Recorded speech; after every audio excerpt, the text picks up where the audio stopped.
Right now, up in Piney Hills country, the timber industry is rolling along at a fair clip, but speed bumps loom ahead. We acquired this tract in 1990.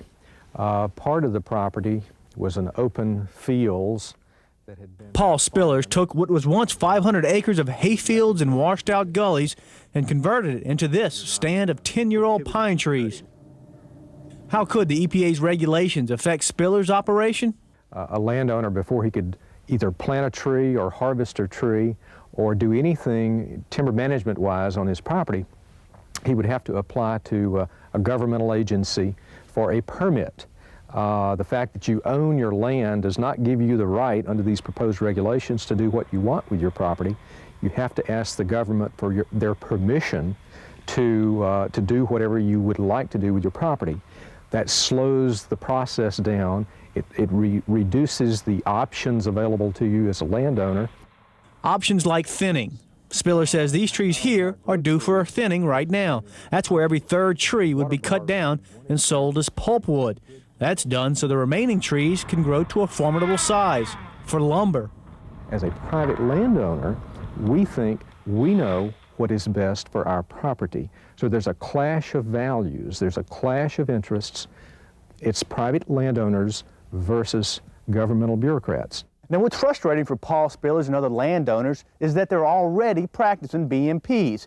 Case in point, right here, I'm standing on a mound of dirt on a road dissecting this tract of land. Now, what this bar does is it diverts the water, sediment, soil from going down the road into the forest floor where it's deposited.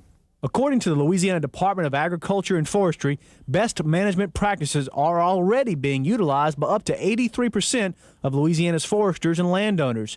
That's up from 10% in '87. And in last week's meeting in West Monroe, Greg Cook of the EPA said he believes the number is even higher than 83%. And you know what? I think that slide was wrong. It's not 83%. It's better than 83%. I think it's probably 90% by now, best management practices in Louisiana. This new growth is beginning. Meanwhile, Spiller says he, like many of his contemporaries, have achieved that balance between the environmental concerns and the growing timber industry already, and it's being done without the meddling of government. It's in my self-interest to control erosion on my property. It's in my self-interest to manage my property for the long term. As a good steward of the property, it's in my best interest to pass it on to my children and grandkids in a good condition. 63% of Louisiana's forest lands are owned by private, non-industrial owners like Paul Spillers. 28% of the forest are owned by the forestry industry, and the remaining 9% is owned by the government. If the EPA regulations concerning the permit process is enacted, you can expect to see the effects on the lumber industry. The industry side of it, the permitting process is going to bog us down. Bob Stevenson is a forester with Kitchens Brothers Hardwood Manufacturing Company in Monroe, Louisiana. Their mill cuts about 52,000 board feet of lumber per day. Stevenson fears that the private smaller landowners, where he gets most of his timber, won't want to go through the trouble of requesting a permit, much less paying for permits. And that, Stevenson says, would cut into his supply, a supply already seeing more and more timber coming from East Texas.